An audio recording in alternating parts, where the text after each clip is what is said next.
Hello everyone, আসসালামু আলাইকুম। কেমন আছেন সবাই? কে কোথা থেকে ভিডিওটি দেখতেছেন অবশ্যই কমেন্ট করে জানাবেন। তিনটা ইচ্ছা পূরণ করার কথা বলে তাহলে কি কি থাকবে বলেন তো? প্রথম ইচ্ছা কি?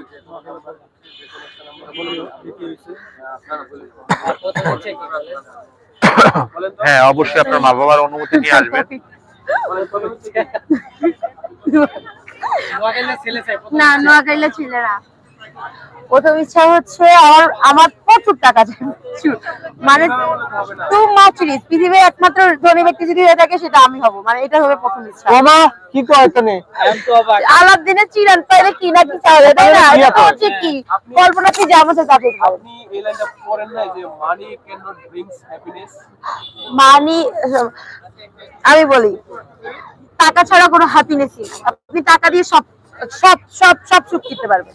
আপনার ভালো লাগবে না, ইউ ফিল অ্যালং, আপনি একটা মার্সিডিজ নিয়ে বের হবেন ঢাকাতে, একটা হচ্ছে কি বলে গুলশানে, যে আপনি ট্যুর দিয়ে আসবেন, আপনার ভালো লাগবে না, আপনি বাইরে ট্যুর দিবেন। আমি একদিন গুলশান গেছি, পরে দেখি যে খুব বড় বয়স মানুষ আপনি থাইল্যান্ড যাবেন, আপনি হচ্ছে চায়না যাবেন, আপনি ঘুরবেন, আপনার ভালো লাগবে না, আপনি হচ্ছে কি বলে মাসাজ আমি থাইল্যান্ড গেছিও জানেন, থাইল্যান্ডের মেয়েরা অনেক গরিব।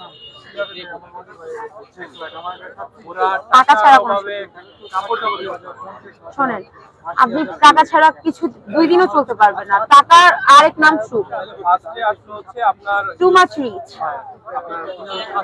টাকা চাই, হ্যাঁ চাই, এটা চাই। আমি পৃথিবীর একমাত্র সুন্দরী মেয়ে হতে চাই, মানে আমার থেকে সুন্দর কোনো মেয়ে থাকবে না। আর থার্ড হচ্ছে আমার হাজবেন্ড যে হবে সে তার থেকেও সুন্দর কেউ থাকবে না। ওটা তো বানিয়ে নিতে হবে আপা। এই তিনটা, ওটা চায়না থেকে বানিয়ে নিতে হবে। এই তিনটা। আপনি পৃথিবীর সবচেয়ে সুন্দর হবেন আর আপনার হাজবেন্ড হবে তার চেয়ে সুন্দর। হ্যাঁ, না না, আমরা ছেলেদের ভাই। মধ্যে সব থেকে সুন্দর থাকবে আমার হাজবেন্ড, নারীদের মধ্যে সব থেকে সুন্দর থাকবো আমি, আর সব থেকে রিচ থাকবো আমরা। এই